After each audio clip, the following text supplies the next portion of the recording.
前を別除する。お前ほどの頭脳がありながらなぜ動かない。なぜあんなものに従っていられるのだ。 So intense. If you've seen enough of Bleach, you'll know that this outburst was totally out of character for Aizen.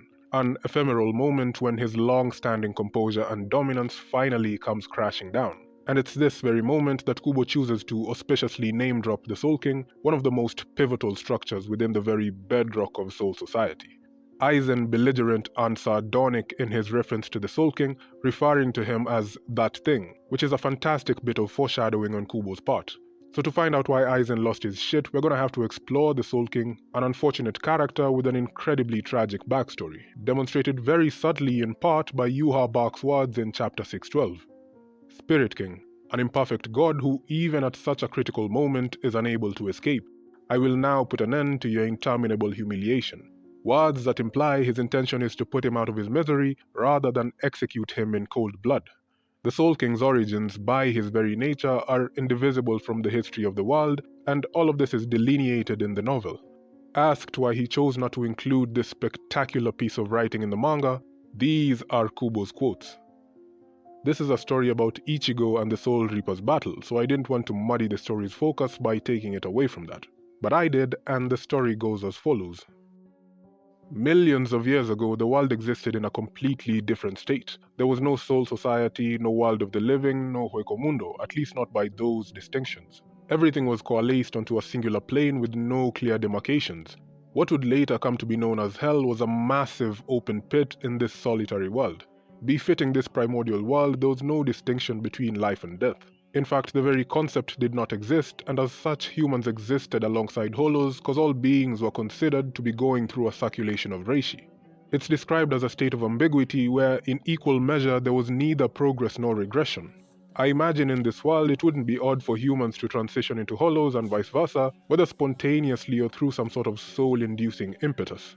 As the world hung on this balance, swaying back and forth over the course of 100 million years, it was the hollows that broke the status quo.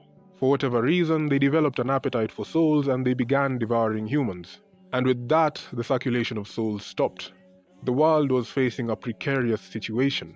If things were to continue in the same vein, all the souls would amalgamate into a single giant menace, bringing the world to a stop. And as if rejecting that outcome, the world spawned a new life, one whose power stood head and shoulders above any other. Potentially as offshoots, others such as Ichibe would also come into existence, but none could hold a candle to this godly being. Extolled as omnipotent and omniscient, the one who would later come to be known as Ryo moved to remedy the standstill of souls which were meant to be in circulation.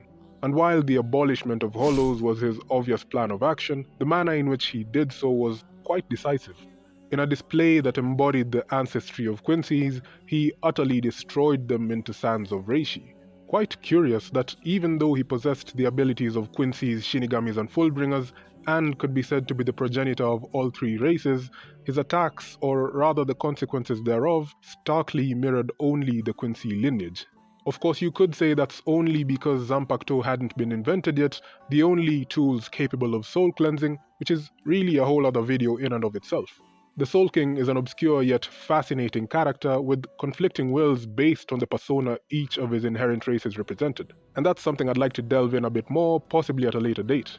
Of course, after his intervention, the world was once again back on track with the circulation of souls. But the crusade to destroy hollows was only but a temporary fix to slow down the stagnation and protect the world from the diffusing chaos. In principle, it was no different from what the hollows were doing to the humans. Alongside Ichibe, whose age goes a long way in rationalizing his apparent detachment from emotion, others had been born with special powers. 5 individuals in particular with powers unrivaled were dissatisfied with the state of affairs. These were the ancestors of the 5 great noble clans. The Tsunayashiro clan's ancestor, as untrusting as he was powerful, feared that he would someday be on the receiving end of such absolute destructive power. Another clan's ancestor, who still remains unnamed to this day, wanted a lid placed over the pit that would later come to be known as Hell. The Kuchiki ancestor believed a new order was necessary to guide the world into stability, and this one really doesn't surprise me. Shihoin's ancestor wanted a greater circulation of souls in order to advance the stagnating world, and the Shiba ancestor, this is Ichigo's forefather, believed in a path of purification of hollows rather than their destruction, as they too possessed intelligence.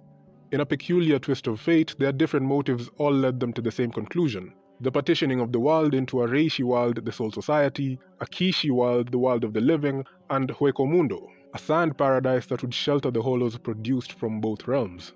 Interestingly, it's mentioned that other subsidiary worlds were well within the margin of error as long as they achieved a clear distinction between life and death. And I'm guessing this is where the Dangai world comes into play, potentially even the Beast realm.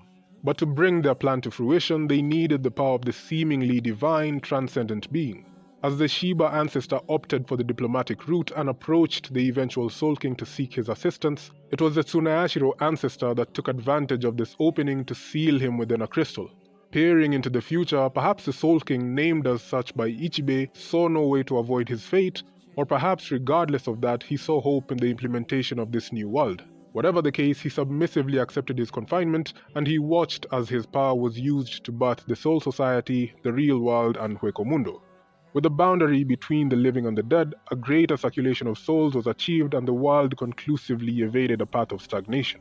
But this is where the story gets really dark. You'd think the 5 ancestors would be satisfied, having brought stability to the world and created a conducive environment for their progeny to thrive. As a matter of fact, it was they that governed the world from their base in Soul Society, at some point coming to be known as Soul Reapers. But like they say, misunderstanding breeds suspicion, and the Soul King's non-resistance was particularly incomprehensible to the Tsunayashiro ancestor. Fearing that the Soul King would escape the seal and cast judgment upon them, he persuaded the clan heads into committing the most distasteful, heinous, blood-curdling sin in their history. In a contrived act of self-preservation, they ripped off the Soul King's arms, each representing stillness and advancement. They shredded his legs till they were merely stubs, carved out his heart and internal organs as if they were disemboweling wild game, and cast him in an ambivalent spiral of simultaneous life and death. They were not leaving anything to chance. Stripped of every vestige of power, his body was reduced to a meager shell of its former self. Just the most horrific imagery. You can see why Aizen, with powers that far surpassed those of his contemporaries, held such disdain for a puppet king that was in essence just an undying abomination. As if seeking redemption for this sin, the Shiba ancestor rose up to rebel against the desecration of the Soul King. He went against the Tsunayashiro ancestor, attempting to call for justice, akin to what a whistleblower would do by exposing their crime. He wasn't just being sanctimonious and spewing empty platitudes, he was willing to go the entire way. In the background, he sought a way to turn himself into a sacrifice in place of the Soul King. However, like with most champions of justice, the path of virtue and morality was a lonely one. He was unable to overcome what had now become the contorted rule of law established atop a foundation of atrocities. Tsunayashiro ensured that his records were struck from history, tainting his status as a noble of Soul Society. As a result, the other great noble clans treated the Shiba family with contempt over the years, and that explains why Kukaku and Ganju lived with the commoners in Rukongai even before their noble status was officially stripped. So with no one left to advocate empathy, the Soul King sustained the world for millions of years until Yuha finally broke into the Spirit Palace. With the Soul King's parts scattered among the different races, it's hard to decipher what his original will was. I don't even think the will he conveys to the Zero Squad is reliable as far as the bigger picture is concerned, which is the whole reason why the 1,000-year Blood War even happened. In conclusion, the 2 antagonists who sought to kill the Soul King had vastly different motives. Yuha wanted to end what he perceived as the Soul King's shame, putting a stop to his eternal suffering, and Aizen simply didn't want to submit to what he saw as an object and as a result aimed to claim the throne for himself. But I think above all else, even more despicable than the actions of Aizen and Yuha, the noble clans were far more abhorrent than any villain Bleach has ever seen. And just so we're clear, Byakuya and Yoruichi had absolutely nothing to do with their ancestors' transgression, but like they say, sins of the father. Let me know what you guys think in the comments. The lore of the Bleach universe is simply amazing, and it saddens me to think that it's probably never gonna get animated, let alone getting serialized as a manga. But that's the story of the Soul King. If you enjoyed the video, leave a like and share to other Bleach fanatics. Subscribe to the channel for more similar content. Seriously, most of you aren't subscribed. I mean, if you got this far, come on, it would literally take a second. Anyway, I'd love to hear what you guys think. Until next time, stay safe. Peace.